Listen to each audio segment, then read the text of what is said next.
Hello everyone, welcome to the DK classes 93। प्यारे बच्चों, हम रेफ्रिजरेशन एंड एयर कंडीशनिंग को पढ़ रहे थे, जिसमें से हमने रेफ्रिजरेशन के काफी सारे क्वेश्चन किए थे और एयर कंडीशनिंग वाला पार्ट चल रहा था। एयर कंडीशनिंग का हम ह्यूमिडिफिकेशन, डीह्यूमिडिफिकेशन, सेल्सिबल हीटिंग, सेल्सिबल कूलिंग, ये सारी चीजें जो कि साइकोमेट्री के अंदर आती हैं। साइकोमेट्रिक चार्ट के बारे में भी हमने डिस्कस किया था कि साइकोमेट्रिक चार्ट क्या होता है, उसका यूज किस तरीके से करते हैं, उसमें कौन कौन सी प्रोसेस होती हैं, ये सारी चीजें हमने डिस्कस करी थी। उसके बाद प्यारे बच्चों, हमने ये भी डिस्कस किया था कि साइकोमेट्रिक चार्ट आपको किन किन चीजों के बारे में बताता है। अब साइकोमेट्रिक चार्ट से रिलेटेड हमने पिछले वीडियो में 4 प्रोसेस के बारे में पढ़ा था। पहला प्रोसेस था ह्यूमिडिफिकेशन, जिसे हिंदी में बोलते थे आर्द्रीकरण। दूसरा डीएच, जिसे बोलते थे डीह्यूमिडिफिकेशन, यानी कि निरार्द्रीकरण। ठीक है। उसके बाद सेंसिबल हीटिंग, यानी कि ताप बढ़ाना। सेंसिबल कूलिंग, यानी कि ताप कम करना।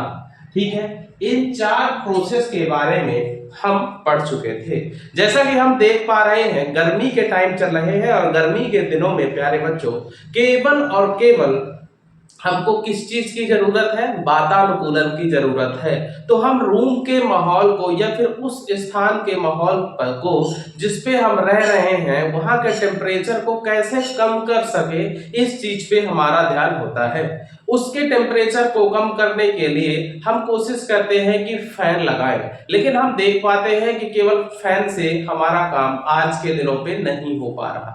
ठीक है। फैन से ज्यादा क्या होगा? आपका पसीना सूख जाएगा, लेकिन लू भी लगेगी, उससे भी हमको बचना है।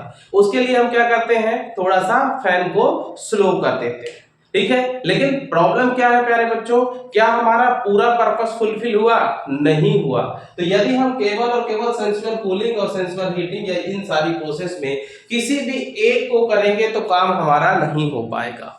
तो अब बारी आती है एयर कंडीशनिंग की। ठीक है। किसकी बारी आती है बच्चों? एयर कंडीशनिंग की। एयर कंडीशनिंग को बोलते हैं, एयर कंडीशनिंग को बोलते हैं वातानुकूलन। ठीक है। वातानुकूलन। ठीक है। और ये वातानुकूलन मतलब क्या शब्द है बच्चों? हमारे अनुकूल वातावरण। मतलब अगर ठंडी है तो भैया हमको टेम्परेचर बढ़ा के रूम के टेम्परेचर को मेंटेन करना है। यदि गर्मी है तो गर्मी में भी हमको रूम के टेम्परेचर को घटाना पड़ेगा और रूम के टेम्परेचर को मेंटेन करना पड़ेगा। इसके लिए हम अलग अलग तरीके की मशीनरी का यूज करते हैं। जैसे सबसे कॉमन चीज है जो आज के दिनों में, गर्मी के दिनों में हम यूज कर रहे हैं, वो है कूलर, वाटर कूलर। ठीक है। वाटर कूलर, सॉरी, क्या यूज करते हैं? कूलर। कूलर में क्या होता है? जो पंखा है उसी का थोड़ी सी परिवर्तित रूप है। पंखे की सराउंडिंग को हमने क्या किया? पंखे की सराउंडिंग को हमने क्या किया? कूल कर दिया। जैसे सपोज दैट प्यारे बच्चों, ये एक फैन था। ठीक है। ये एक फैन था। ठीक है। अब ये फैन जब चलता था तो हवा आती थी, तो जैसे ही हवा, जिस तरीके की हवा इसके पीछे होगी वही हवा ये खींच के फेंक देता था। लेकिन हमने क्या किया? थोड़ी से दिमाग बढ़ाया और इसके चारों तरफ के वातावरण को हमने ठंडा कर दिया। इसके चारों तरफ के वातावरण को हमने क्या किया? ठंडा कर दिया। ठंडा करने के लिए हमने वाटर का यूज किया। वाटर क्या होगा? यहाँ एक टंकी बनाते हैं, इस टंकी में स्टोर्ड होता है और उस टंकी से यहाँ पे फ्लो होता है। और जैसे ही फ्लो होता है तो इस पंखे की सराउंडिंग क्या होती है? ठंडी हो जाती है। ठंडी होने के कारण ये जब पंखा हवा खींचेगा तो वो हवा पहले इस कूलर के जालियों से टकराएगी और टकराने के कारण जो हवा की हीट है उसकी कुछ अमाउंट ऑफ हीट इस वाटर का देगी और फिर इससे जो हवा निकलेगी तो हमको ऐसा लगेगा कि ठंडी हवा आ रही है। उसका टेम्परेचर कुछ हद तक घट चुका होता है। ठीक है। तो उसमें बच्चों प्रोसेस कौन सी होगी? और जो और बढ़िया तरीके हैं वो है एयर कंडीशनिंग। ठीक है, इसकी तो बात ही अलग है, इसमें तो हमको सब मिल जा रहा है, बस पैसे लग रहे हैं। तो अब समझिए कि कौन कौन से प्रोसेस कौन कौन चीजों के लिए रिस्पॉन्सिबल है, कूलर में कौन कौन सी प्रोसेस होती हैं, एसी में कौन कौन सी प्रोसेस होती हैं। फिर इसके बाद हम जो है कूलर को भी एसी को भी, एसी भी 3 प्रकार के होते हैं, सारी चीजों को बहुत बढ़िया तरीके से पढ़ाई करेंगे, एक एक करके 3 वीडियो में तीनों एसीज के बारे में 5-5 10-10 मिनट के वीडियो देखेंगे प्यारे बच्चों, ठीक है। अब समझिए बात को, जब कूलर चलता है, अभी 4 प्रोसेस अलग अलग पढ़े हैं, अब कॉम्बिनेशन ऑफ प्रोसेस पढ़ना है, एक कॉम्बिनेशन, दूसरा कॉम्बिनेशन और तीसरा कॉम्बिनेशन। इसका इसका कॉम्बिनेशन यानी कि सेंसुअल हीटिंग और ह्यूमिडिफिकेशन, इसका और इसका कॉम्बिनेशन यानी कि सेंसुअल कूलिंग और ह्यूमिडिफिकेशन, इसका और इसका कॉम्बिनेशन यानी कि sensual cooling plus dehumidification, sensual cooling plus dehumidification. अब प्यारे बच्चों आप समझने की कोशिश करिए कि जब हम बात करते हैं सेंसुअल हीटिंग और ह्यूमिडिफिकेशन की तो उसमें क्या होगा। जब हम बात करते हैं सेंसुअल हीटिंग और ह्यूमिडिफिकेशन की तो क्या होगा। जिस तरीके से साइकोमेट्री चार्ट में हमने इसी डायग्राम की मदद से ह्यूमिडिफिकेशन को लिखा, डीह्यूमिडिफिकेशन को लिखा, सेंसुअल हीटिंग को लिखा, सेंसुअल कूलिंग को लिखा, उसी तरीके से हम इस प्रोसेस को भी लिखेंगे। तो सबसे पहला काम क्या करना है प्यारे बच्चों, तो सबसे पहले आपको ये वाला डायग्राम ड्रॉ करना है। जैसे ही आप लोग ये वाला डायग्राम ड्रॉ करेंगे तो ये लाइन कैसी है, ये लाइन इधर से स्टार्ट हो रही है और कहीं इधर जा रही है, ठीक है। इसको पॉइंट नंबर 1 मानिए और इसको पॉइंट नंबर 2 मानिए, ठीक है। पॉइंट नंबर 1 और पॉइंट नंबर 2 प्यारे बच्चों। अब पॉइंट नंबर 1 और पॉइंट नंबर 2 जब हम दो काम कर रहे हैं, सेंसिबल हीटिंग और ह्यूमिडिफिकेशन, सेंसिबल हीटिंग और ह्यूमिडिफिकेशन, यानी कि सेंसिबल हीटिंग मतलब क्या, रूम टेम्परेचर को बढ़ा रहे हैं, सही बात है भाई, हीटिंग का मतलब ये रूम के टेम्परेचर को बढ़ाना। ह्यूमिडिफिकेशन यानी कि क्या बोल रहे हैं,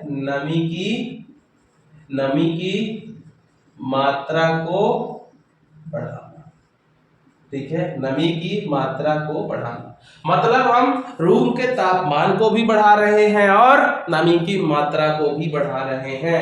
प्यारे बच्चों आप समझने की कोशिश करिए कि एसी 3 प्रकार के होते हैं। एक ऐसा एसी है जो ठंडी के दिनों में यूज किया जाता है जिसे विंटर एयर कंडीशनिंग बोलते हैं।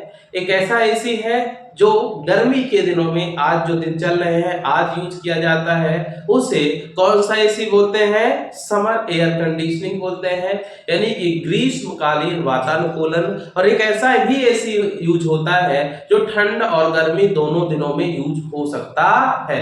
फिर से सुनिए, ठंड और गर्मी दोनों दिनों में यूज हो सकता है, ठीक है। तो प्यारे बच्चों आप इस प्रोसेस की मदद से बताइए कि जब हम बोलते हैं सेंसिबल हीटिंग और ह्यूमिडिफिकेशन तो ये कहां पे होगा। प्यारे बच्चों टेम्परेचर कब बढ़ता है और नमी की मात्रा, ध्यान करिए ठंड के दिनों में वातावरण की नमी में कमी हो जाती है, और जब नमी में कमी हो जाती है उसके कारण हमारी स्किन कैसी हो जाती है, हमारी स्किन रूखी हो जाती है। हमारी स्किन कैसी हो जाती है मेरे बच्चों, तो हमारी स्किन जो है रूखी हो जाती है, और हमारी स्किन रूखी हो जाती है इसीलिए हमें अपनी स्किन को सही करने के लिए रूम में नमी की मात्रा बढ़ाना आवश्यक हो जाता है। तो ये रूम टेम्परेचर बढ़ाना और नमी की मात्रा को भी बढ़ाना, कि कौन सा एसी कहलाएगा, तो ये बच्चों कहलाएगा विंटर एसी। कौन सा एसी कहलाएगा, विंटर एसी, यानी कि शीतकालीन एयर कंडीशनिंग, शीतकालीन एयर कंडीशनिंग। अब सोचिए प्यारे बच्चों, जब हम पॉइंट 1 से 2 जाएंगे, पॉइंट 1 से 2 जाएंगे तो ओमेगा का मान पहले यहां पे था, ठीक है, बाद में यहाँ पे पहुंच गया। तो ये अलग से भी पूछा जाता है कि सेंसुअल हीटिंग और ह्यूमिडिफिकेशन साथ में हो तो क्या क्या होगा। तो भैया ओमेगा की वैल्यू नीचे से ऊपर बढ़ती है तो क्या क्या चेंजेस आएंगे, ओमेगा की वैल्यू बढ़ जाएगी। डीवीटी जो है पहले यहाँ था, बाद में यहाँ हो गया। टेम्परेचर का मान भी लेफ्ट से राइट बढ़ता है तो क्या होगा, ड्राई बल्ब टेम्परेचर भी बढ़ जाएगा। तीसरी बात है कि यहां से जब हम इस तरीके से देखेंगे तो क्या होगा प्यारे बच्चों, WBT की वैल्यू भी क्या होगी, WBT की वैल्यू भी बढ़ जाएगी। उसी तरीके से जब WBT बढ़ेगा तो एंथैल्पी भी बढ़ जाएगी और साथ ही साथ स्पेसिफिक वॉल्यूम की वैल्यू भी बढ़ेगी। ठीक है, अगर किसी को लग रहा है प्यारे बच्चों, अगर किसी को लग रहा है कि ये किस तरीके से इंक्रीज हो रहा है omega, DVT, WBT, H, V, तो इसके लिए आपको हमारे पुराने वीडियो को देखना ही पड़ेगा क्योंकि उसमें हमने बहुत अच्छे तरीके से समझाने की कोशिश करी है। पुराने वीडियो का जो है लिंक और पूरा प्लेलिस्ट हम इस वीडियो के डिस्क्रिप्शन में डाल देंगे, आप वहां से समझ के सारी चीजें सीख सकते हैं। अब V भी इंक्रीज हो जाएगा। अब बचता है बच्चों, ठीक है, फाइव का क्या होगा, देखिए फाइव की लाइन इस तरीके से जाती है, ठीक है, फाइव की लाइन इस तरीके से जाती है, फाइव की लाइन इस तरीके से जाती है। तो फाइव यहाँ पे होता है 100% और नीचे जाने पे फाइव घटता है। तो 1 में फाइव की वैल्यू ज्यादा थी और यहाँ पे फाइव की वैल्यू क्या हो जाएगी, कम हो जाएगी। क्या हो जाएगी, कम हो जाएगी। मतलब कि अगर आपसे कोई पूछता है कि भैया आप बताएं कि सेंसिबल हीटिंग और ह्यूमिडिफिकेशन क्या होता है, तो बोलेंगे वह प्रक्रिया जिसमें रूम के तापमान को बढ़ाया जाता है, साथ ही नमी की मात्रा को भी बढ़ाया जाता है। कौन सी प्रोसेस कहलाती है, सेंसिबल हीटिंग तथा ह्यूमिडिफिकेशन प्रक्रिया कहलाती है। ठीक है, उसके बाद आप बोलेंगे इस प्रक्रिया के परिणाम स्वरूप, और आपको ये वाला डायग्राम भी बनाना पड़ेगा। तो जिस तरीके से मैंने शुरू से ड्रॉ किया है आपको ये लाइनें बनाने की जरूरत विशेष तौर पे नहीं है। ठीक है, आप चाहें तो केवल और केवल 1-2 लाइनें बस बना सकते हैं, ये इतनी सी लाइन भी दिखा देंगे आप तो काम हो जाएगा। ठीक है, सो 1 2 इतना करके आप दिखा देंगे तो काम बन जाएगा। तो सेंसिबल हीटिंग और ह्यूमिडिफिकेशन के बारे में आप समझा पाएंगे। ठीक है, और काम कहाँ पे होता है, विंटर एसी में होता है। और जब हम विंटर एसी अभी डिटेल में अलग से वीडियो बनाएंगे तो उस पर आप लोग ये सारी चीजें सीखेंगे। अब एक प्रोसेस हो चुकी है जिसको बोलते हैं सेंसिबल हीटिंग और ह्यूमिडिफिकेशन। दूसरी प्रोसेस प्यारे बच्चों, दूसरी प्रोसेस भी अपन लोग डिस्कस कर लेते हैं। ठीक है,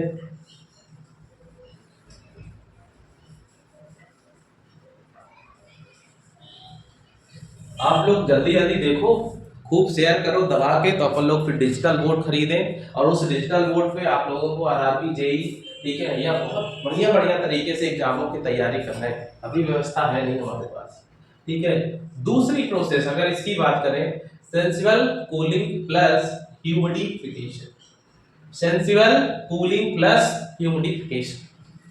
अब बात जब हम करते हैं प्यारे बच्चों सेंसिबल हीटिंग और सेंसिबल कूलिंग और ह्यूमिडिफिकेशन की, तो इस प्रक्रिया में क्या होगा। अब बच्चों सेंसिबल कूलिंग का मतलब क्या है, सेंसिबल कूलिंग का मतलब क्या है कि रूम के तापमान को, ठीक है, रूम टेम्परेचर को घटाना। दूसरी चीज ह्यूमिडिफिकेशन यानी कि आर्द्रता को बढ़ाना। ठीक है, आर्द्रता को बढ़ाना। अब आप प्यारे बच्चों खुद से समझ सकते हैं कि रूम के तापमान को घटाने का काम और साथ ही साथ आर्द्रता को बढ़ाने का काम कहाँ पे होता है। रूम के तापमान को घटाने का काम और आर्द्रता को बढ़ाने का काम कहाँ पे होता है। तो आज आप लोग खूब कूलर यूज कर रहे हैं, तो क्या कूलर की मदद से यही काम तो हो रहा है। रूम का तापमान तो घट रहा है कुछ हद तक, लेकिन नमी की मात्रा बढ़ जा रही है।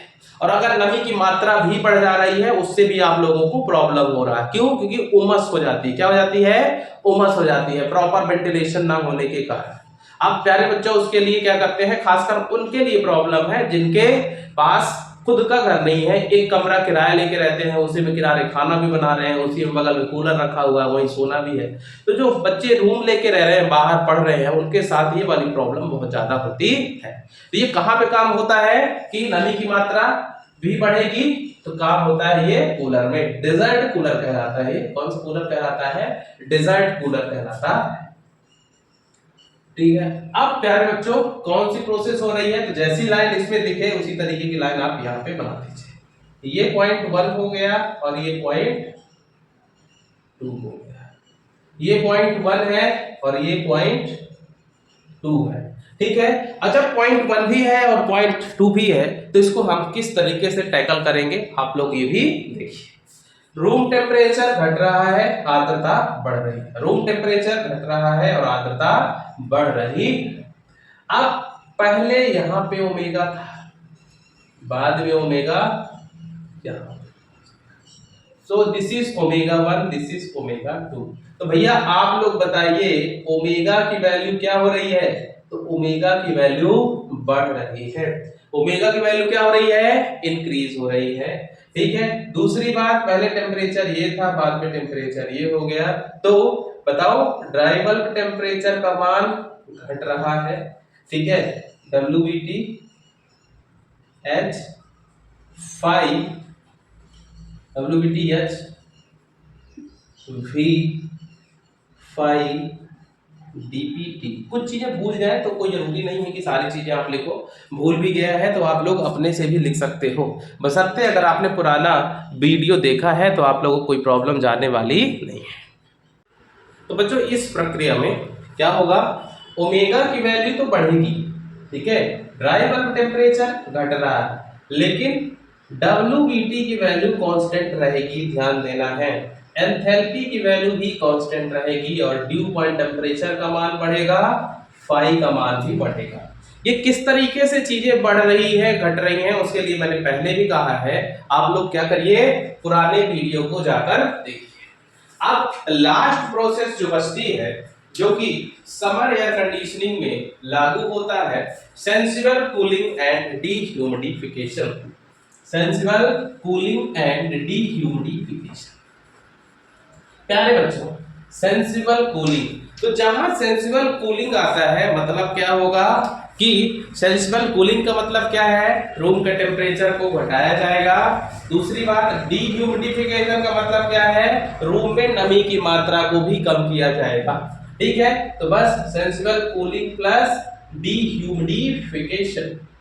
सबसे पहले आप लोग ये वाला डायग्राम ड्रॉ कर लो। अगर इस डायग्राम का पर्याप्त ज्ञान है ना बच्चों, तो आप इस प्रोसेस की मदद से सारी चीजें जो हम लिखते हैं आप सेकंडों में लिखते हैं। प्रोसेस कैसी हो रही है, तो प्रोसेस इस तरीके से हो रही है। पहला पॉइंट ये है, this is first point, this is second point, point number first, point number second, this is okay. So omega 1 omega 2 आपको पहले भी समझ में आ रहा होगा कि ओमेगा पहले ज्यादा था बाद में कम हो गया, तो ओमेगा। अच्छा इसको लिखेंगे कैसे, वह प्रक्रिया जिसमें रूम के तापमान तथा नमी की मात्रा को साथ में कम किया जाता है उसे क्या कहते हैं, सेंसिबल कूलिंग तथा डीह्यूमिडिफिकेशन प्रोसेस कहते हैं। भैया देखिए रूम टेम्परेचर क्या होगा, रूम टेम्परेचर घटेगा, ओमेगा की वैल्यू घटेगी, तो मतलब ओमेगा पहले इतना था बाद में ये हो गया, सो ओमेगा डिक्रीज हो चुका है। ड्राई बल्ब टेम्परेचर क्या होगा, तो ड्राई बल्ब टेम्परेचर पहले इतना था बाद में यहां बचा, तो ड्राई बल्ब टेम्परेचर भी घट चुका है। अब पहले एंथैल्पी का मान यहाँ पे था, बाद में एंथैल्पी का मान और WBT का मान, तो भैया पहले बताओ 1 2 WBT घट चुका है, दूसरी चीज एंथैल्पी घट चुकी है। फाई की बात कर लेते हैं, फाई का क्या होगा, पहले एक डायग्राम यहां से जा रहा था, ठीक है, बाद में कर्व यहां से जाएगा, तो फाई का मान भी क्या हो रहा है, घट रहा है। फाई की वैल्यू घट रही है। अगर नहीं समझ, एक मिनट, सॉरी फाई की वैल्यू, हाँ फाई की वैल्यू पहले यहां थी मतलब कम थी, बाद में ये हो गई, तो फाई की वैल्यू इंक्रीज हो गई। 5 चीजें हो गई। ड्यू पॉइंट टेम्परेचर पहले यहाँ पे था, बाद में यहाँ पहुंचा, यानी कि ड्यू पॉइंट टेम्परेचर भी बढ़ चुका। तो सेंसिबल हीटिंग और डिह्यूमिडिफिकेशन ये कहाँ पे यूज होता है? तो बच्चों ये समर एयर कंडीशनिंग में यूज होता है। समर एसी यानी कि ग्रीष्मकालीन एसी में इसका यूज होता है। क्यों? क्योंकि देखो तापमान तो कम करना ही करना है। दूसरी चीज नमी की मात्रा को कम क्यों करना है? क्योंकि पसीना इतना ज्यादा आता है, और जब पसीना इतना ज्यादा आता है तो पसीने को कम करना पड़ेगा कि नहीं करना पड़ेगा? तभी देखोगे कि जब आप कूलर में बैठते हो तो आपके शरीर में चिपचिपाहट भी नहीं होती। सॉरी, जब आप एसी में बैठते हो तो आपके शरीर में चिपचिपाहट नहीं होती, लेकिन जब कूलर में बैठते हो तो चिपचिपाहट होती है। चिपचिपाहट होती है क्यों? क्योंकि उसमें ह्यूमिडिफिकेशन होता है, पानी की मात्रा बढ़ती है, और जबकि एसी में पानी की मात्रा घटती है। तो भैया एसी कितने प्रकार के पढ़ोगे आप? एक तो पढ़ोगे कौन सा? विंटर एयर कंडीशनिंग यानी कि कौन सा एसी? शीतकालीन एसी। दूसरा समर एयर कंडीशनिंग यानी कि ग्रीष्मकालीन एसी। तो ठंडी वाला एसी, गर्मी वाला एसी, और एक ऐसा एसी जो आज के दिनों में यूज किया जाता है उसे हम ईयर राउंड एयर कंडीशनिंग कहते हैं, जो ठंडी गर्मी सभी सीजन में काम आता है। आई होप आज की क्लास आप लोगों को समझ में आई होगी। कल से मैं सेपरेटली 3 क्लासें लूंगा, छोटी छोटी, करीब करीब 10 से 12 मिनट का एक वीडियो होगा। उसमें आप winter AC, summer AC, year round AC तीनों के बारे में बहुत अच्छे से सीख पाएंगे। धन्यवाद बच्चों, प्यार करिए, शेयर करिए, लाइक करिए, सब्सक्राइब करिए। धन्यवाद।